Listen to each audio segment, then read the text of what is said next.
నడిచినా కూర్చున్నా మోకాళ్ళ నొప్పులు వస్తున్నాయా? ప్రాణ పెయిన్ క్లినిక్ లో అధునాతన చికిత్సతో మోకాళ్ళ నొప్పులు తగ్గించుకోండి. హాయ్ అందరికీ నమస్కారం. వెల్కమ్ టు మనం టీవీ. ఇప్పుడు మనతో పాటు లైవ్ కాల్లో జాయిన్ అయ్యారు డివి శ్రీనివాస్ గారు. ఇప్పుడు ఆయనతో మాట్లాడదాం. నమస్తే సార్. సార్ నమస్తే సార్. నమస్తే అమ్మా. సార్, ఏపీసీసీ అధ్యక్షురాలుగా షర్మిల గారిని నియమిస్తూ ఏఐసీసీ అధ్యక్షుడు కార్కే నిర్ణయం తీసుకున్నారు. అయితే ఏపీ రాజకీయాల్లో షర్మిల గారి పాత్ర ఏ విధంగా ఉండబోతుంది అంటారు? ఆంధ్రప్రదేశ్ కాంగ్రెస్ పార్టీ అధ్యక్షురాలుగా జగన్మోహన్ రెడ్డి చెల్లి షర్మిల నియమిస్తూ ఆదేశాలు ఇచ్చారు. అంటే ఇప్పుడు అన్నా చెల్లెళ్ళు చెరొక పార్టీకి సారథ్యం వహిస్తున్నారు. ఆంధ్రప్రదేశ్లో అన్నా చెల్లెళ్ళ సవాల్, అన్నా చెల్లెళ్ళ మధ్య యుద్ధం అన్నమాట. ఒకళ్ళేమో వైఎస్ఆర్ కాంగ్రెస్ పార్టీ అధ్యక్షుడు, ఒకళ్ళేమో ఏపీ కాంగ్రెస్ పార్టీ అధ్యక్షురాలు.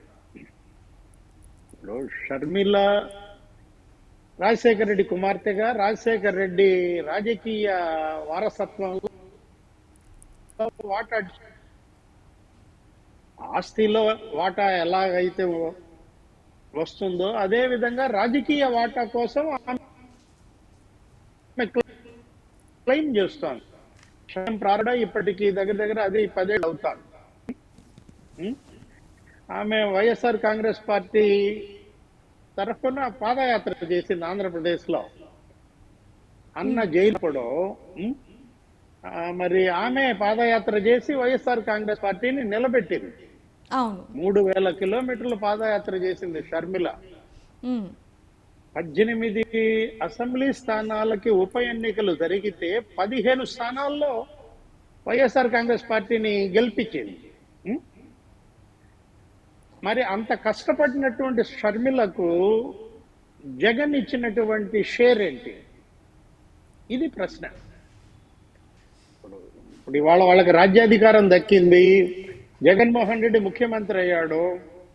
దానిలో మరి ఆమెకు కూడా వాటా రావాలి కదా. ఇప్పుడు ఏది తన కష్టం అందులో ఉన్నప్పుడు తన వాటా ఆమె కోరడంలో తప్పే ఉంది.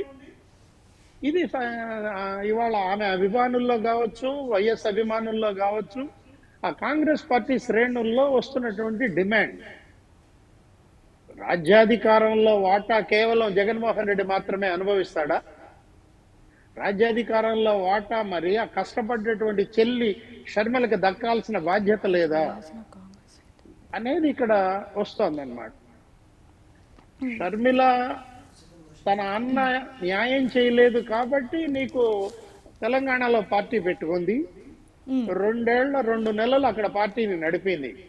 రాష్ట్ర విభజనకి ముందు కాంగ్రెస్ పరిస్థితి వేరు, తర్వాత వేరు. అయితే ప్రస్తుతం ముగిసిన కాంగ్రెస్ అధ్యయనాన్ని షర్మిల తెరిపించే అవకాశం ఉంది అంటారా? కాంగ్రెస్ పార్టీకి ఆంధ్రప్రదేశ్లో 40% ఓట్ బ్యాంక్ ఉండేదమ్మా.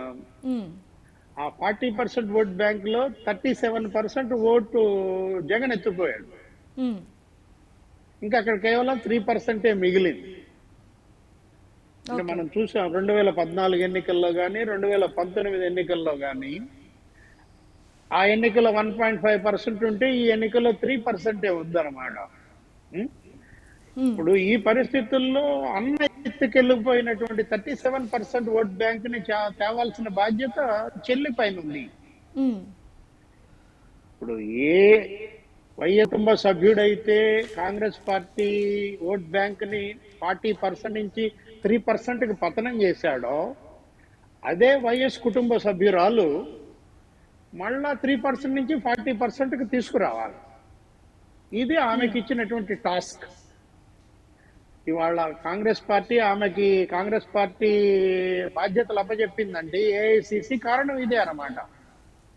ఎస్సీ ఎస్టీ ముస్లిం మైనారిటీ ఓట్ బ్యాంక్ ని జగన్ వైపు వెళ్ళిపోయింది.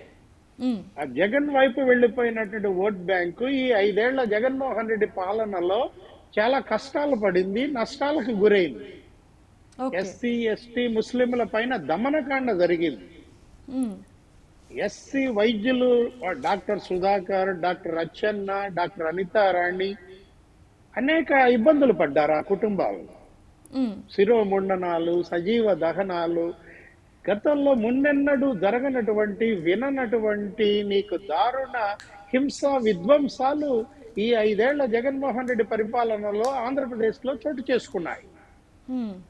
ముస్లింలు కూడా మనం చూసాం. అబ్దుల్ సలాం అనే ఆ కుటుంబం రైలు పట్టాల మీద సామూహిక ఆత్మహత్యలకి పాల్పడింది. అవును సార్. కంప్లీట్ గా ముస్లింస్ ని ఒక గ్రామంలో అయితే అసలు గ్రామ బహిష్కారం చేశారు. ఏది 100 కుటుంబాలని తరిమేశారు గ్రామంలో నుంచి. ఆ ముస్లింల పైన కూడా తీవ్రమైనటువంటి దౌర్జన్యం, దాడులు, భూ కబ్జాలు మనం చూసాం. ఎవరైతే ఈ బాధిత వర్గాలు ఉన్నాయో వీళ్ళంతా కూడా మళ్ళా షర్మిల నేతృత్వంలో కాంగ్రెస్ పార్టీకి మళ్ళా వెనక్కి వెళ్ళేటువంటి అవకాశం ఉంది. ఆల్రెడీ ఇప్పటికే మనం చూసాం. జగన్మోహన్ రెడ్డి ఒక ప్రధాన అనుచరుడు, ఆయన భాగస్వామిగా చెప్పుకోవాలి, నిజంగా బినామీగా చెప్పుకోవాల్సినటువంటి ఆళ్ల రామకృష్ణారెడ్డి మంగళగిరి ఎమ్మెల్యే ఏమైపోయాడు? షర్మిలతో నా జర్నీ అన్నాడు. అవును. ఆయనకి టికెట్ ఇవ్వటం నిరాకరించేసరికి వెళ్ళి షర్మిలను కలిసి షర్మిలను రిసీవ్ చేసుకుని ఏ విధంగా మనం ఆమె ఇంటికి వెళ్ళి కలిశాడో మనం చూసాం. అదే విధంగా కాపు రామచంద్రారెడ్డి, అక్కడెక్కడ రాయదుర్గం, గాలి జనార్దన్ రెడ్డి ఇష్యూలో ఆయన పేరు కూడా వచ్చింది. అప్పట్లో ఇనప ఖనిజం ఈ కేసులన్నిటిలో కూడా జగన్మోహన్ రెడ్డి ఇరుక్కున్నాడంటే దానికి ఈ కాపు రామచంద్రారెడ్డి ఇదంతా కూడా అప్పట్లో ఉన్న ఆ బంధం, అతను కూడా ఆ బంధాన్ని తెంచేసుకుని కాంగ్రెస్ పార్టీలో చేరాడు. రఘువీరారెడ్డి ఇంటికి వెళ్ళి కలిశారు. అంటే వీళ్ళంతా జగన్ బాధితులంతా కూడా షర్మిల గూటికి చేరుతున్నారు, షర్మిల నాయకత్వంలో చేరుతున్నారు. ఇక్కడ ఒకటి చూసుకోవచ్చా సార్, అన్నా చెల్లెల డైరెక్ట్ ఫైట్ ఉంటుంది అనుకోవచ్చా? అంతే కదా, ఇప్పుడు అన్నా చెల్లెళ్ళ సవాల్ నడుస్తుంది అన్నమాట. ఇప్పటికే ఆమె ఢిల్లీలో కాంగ్రెస్ చేరిక సందర్భంగా మాట్లాడిన మాటలు మనం విన్నాం. ఏంటి, రాహుల్ గాంధీని కలిసినప్పుడు, ఖర్గేని కలిసినప్పుడు మణిపూర్ అల్లర్ల గురించి మాట్లాడింది, 2000 చర్చిలపై ధ్వంసం గురించి, 60,000 మంది క్రిస్టియన్లకి పడ్డ హింస గురించి, వాళ్ళ యొక్క బాధల గురించి ఆమె మాట్లాడుతూ సెక్యులర్ పార్టీ కాబట్టే నేను కాంగ్రెస్ లో చేరుతున్నాను, బీజేపీ మీద యుద్ధం ప్రకటించింది. ఇది ఎక్కడ? ఢిల్లీలో జాతీయ స్థాయిలో. రేపు అమరావతిలో ఈ బాధ్యతలు చేపట్టిన తర్వాత, ఆంధ్రప్రదేశ్కి వచ్చిన తర్వాత మరి బీజేపీ బి టీం ఏంటి ఇక్కడ? వైఎస్ఆర్ కాంగ్రెస్ పార్టీ. కాబట్టి వైఎస్ఆర్ కాంగ్రెస్ పార్టీ పైన యుద్ధం ప్రకటిస్తుంది అన్నమాట.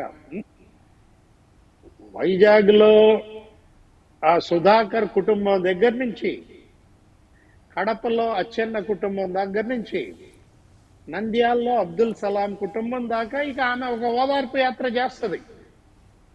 ఇప్పుడు వాళ్ళ దగ్గరికి వెళ్ళి పరామర్శిస్తుంది, ఆ కుటుంబాలను తట్టి లేపుతుంది, క్రిస్టియానిటీని ఆమె టార్గెట్ చేస్తోంది.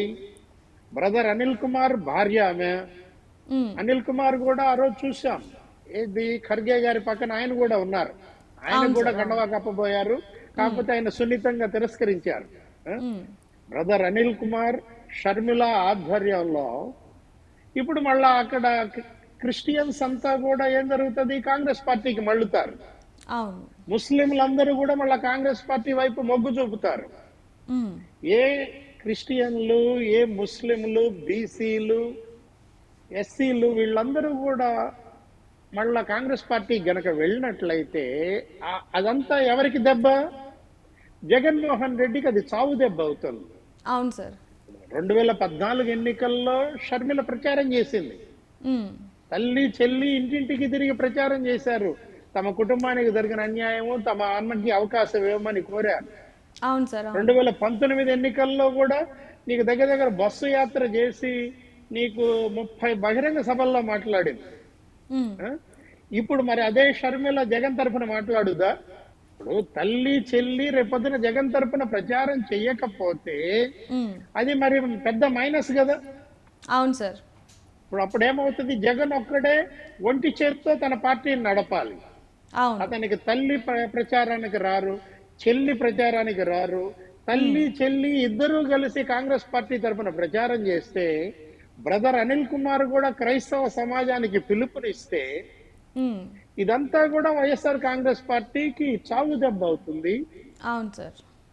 ఎన్ని ఓట్లయితే జగన్ ఎత్తుకుపోయాడో అన్ని ఓట్లని మళ్ళా షర్మిల గనక కాంగ్రెస్ పార్టీకి జత చేసినట్లయితే మ్మ్.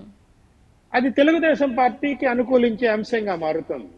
ఓకే. తెలుగుదేశం జనసేన అలయన్స్ ఇప్పటికే బలంగా ప్రజల్లోకి వెళ్ళిపోతున్నారు. చూద్దాం ఈ సార్ పరిస్థితుల్లో రాజకీయాల్లో ఎలాంటి మార్పులు రాబోతున్నాయి ఏంటి అనేది. Thank you sir, thank you so much.